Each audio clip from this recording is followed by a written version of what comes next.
காதல்ல பல வகை உண்டு. இந்த காதல்ல ரொம்ப ஆச்சரியப்படுத்தக்கூடிய ஒரு காதல் ஒன்று இருக்கு. அது பார்க்காத காதல்.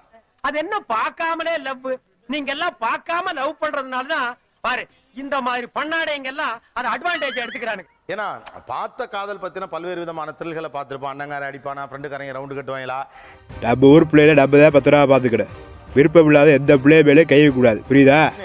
அந்த காதல் என்பது நமக்கு தெரிஞ்சிருக்கும். சாரி, எனக்கு தெரியாது.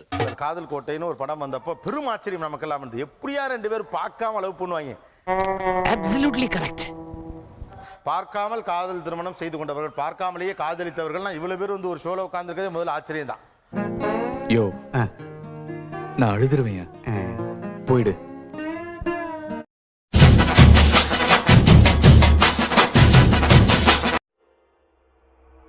ஆரம்பிக்கலாங்களா? பார்க்காத காதல், அதன் உலகம் எப்படிப்பட்டது, அவ்வளவு மட்டும்தான்.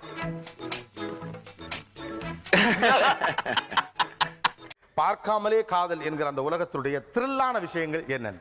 அப்படி காலு சாப்பியா, அப்படி காலு. பார்க்காத காதல்ல இமேஜினேஷன் ரொம்ப அதிகமாக இருக்கும். எப்படி இருப்பாங்களோ, என்ன மாதிரி இருப்பாங்களோன்ற மாதிரி ஒரு ரொம்ப அதிகமான கற்பனைகள் இருக்கும். நீங்க எப்பவும் பேசுற மாதிரியே பேசுங்க, பழைய சரித்திரம்லாம் வேண்டாம். வேணாமா? வேண்டாம். பேசணும்னா போன்ல தான் பேச முடியும். இவங்கள மாதிரி எவ்வளவோ நோயாளிகளை எங்களோட சித்த மருத்துவத்தால பூர்ண குணப்படுத்தி அந்த மாதிரி கரெக்டாக பேசணும். அப்படி பேசாம விட்டோன்னா ஃபோன் மிஸ் ஆகிடும். ஒருவேளை அவங்களே மிஸ் பண்ணுற ஒரு ஃபீலிங் வந்துடும். மாதிரி எதுவும் நடக்கல. யார் சொன்னா? ஆக்சுவலாக சார் நம்மளை நம்புவாங்களா அப்படிங்கிறது கேட்கலாம். என்ன நம்பிட்டல, நான் உன்னை கைவிட மாட்டேன் கைவிட மாட்டேன் கைவிட மாட்டேன். எங்கேருந்து பேசுகிறான்னு தெரியாது, அவன் கேரக்டர் தெரியாது, எதுவுமே தெரியாமல் எப்படி நம்மளை நம்புவாங்களா?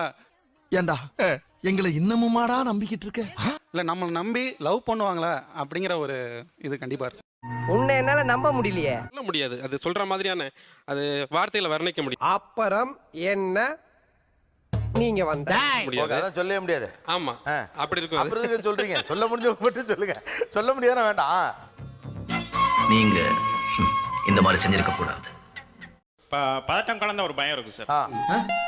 லவ் பண்றவன் பயப்படக்கூடாது, பயப்படுறவன் லவ் பண்ணக்கூடாது, புரியுதா? எப்போ நம்ம அவங்க பார்ப்பாங்க, நம்ம பார்க்க முடியாது, அவங்கள பார்க்க முடியாது.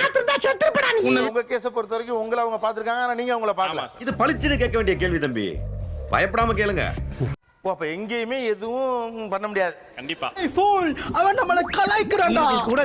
பார்த்த உடனே என்னடா இவன் நம்ம நினைச்சதை விட வேற மாதிரி இருக்கானே அப்படின்ற ஒரு பயம் வரும். இவங்க எல்லாம் பொண்ணுங்க எப்படி இருக்கீங்கன்னு கேட்டா போதும். சல்மான் கான் பானுகோ, ஷாருக் கான் பானுகோ, ஹாலிவுட் ஹீரோ டாம் க்ரூஸ் பானுங்க. லெட்டர் மூலமா வரும்போது எப்ப அடுத்த லெட்டர் வரும் அப்படிங்கிற ஒரு எண்ணம் ரொம்ப இது ஜாஸ்தியா இருக்கும். உன் லெட்டர் தெரிஞ்சா கிழிச்சு ஆத்துல போட்டுருவேன். அது மட்டும் இல்ல, வெளியூர்ல இருக்க சொந்தக்காரன் பூரா பேண்டாலும் மூண்டாலும் உனக்கு எந்த நீசம் வராது. உனக்கு வர தபால்ல இருந்து தந்தி வரைக்கும் எல்லாத்தையும் ஆஃப் பண்ணிடுவேன். Facebookல அவரோட ப்ரொஃபைல் மட்டும் தான் நான் பார்த்திருக்கேன். சரி, Facebookல வேற போட்டோல போட்டிருந்தது. Facebookல வேற போட்டோ போட்டுருக்கா? என்னடா இது? காதலை நோக்கி அந்த உறவை அல்லது நட்பை ஏதோ ஒண்ணு இருக்குல்ல, அதை நகர்த்தியது யா? இதெல்லாம் பிடிக்காது இந்த மாதிரி சொன்னீங்கன்னா. புரிஞ்சுதா? அந்த சைடு டச் பண்ணாதீங்க, நான் இப்பவே சொல்லிட்டேன். அவன்தான். யாரே? அவன்தான். பேசிட்டு இருக்கும்போது இடையில ஐயாவா வாடா வாடான்னு எதுவும் சொன்னியா?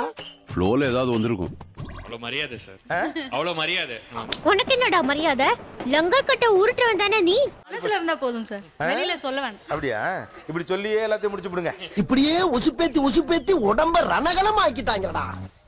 கற்பனை செய்த முகம் இது, இருந்த முகம் இது, ரெண்டு தரப்புலையும் சொல்லணும். ஒரிஜினலா சொல்லணும், உண்மையை சொல்லணும். ஓகே, அவனோட வாய்ஸ் நல்லா மெச்சூர்டா இருக்கும். ஓகே. ஆண்டி நான் சும்மா சொன்னேன் ஆண்டி, நான் தந்தையார் பட்ட வர பேசுறேன் ஆண்டி. ஃபர்ஸ்ட் டைம் நாங்க மீட் பண்ணப்போ நான் அவன்கிட்ட சொன்னதே உன்னோட வாய்ஸ்க்கும் உன்னோட பாடிக்கும் மேட்சே ஆகல. இதுதான் நான் சொன்னது அவன்கிட்ட. என்னடி சொல்ற நீ? என்ன சொல்ற? என்னடி சொல்ற? என்னென்னலாம் கற்பனை பண்ணிருந்தீங்க சொல்லுங்க. ஏன்னா ஒரு ரொம்ப ஹைட்டா இருப்பாங்க. நான் ஹைட்டா இருப்பாரு, நிறைய முடி இருக்கும். அப்புறம் அவ்வளவுதான். எனக்கு அவ்வளவு ஆத்திரம் வருது, என் கோவத்தெல்லாம் அடக்கிட்டு இருக்கேன். நான் ஒரு கவிதை ஒன்று போஸ்ட் பண்ணுவேன், அது ரிலேட்டடாக இன்னொரு கவிதை அவங்க போட்டுட்டு இருப்பாங்க. அடங்கொக்காலவனே, இது உனக்கு ஒரு பெருமையாடா.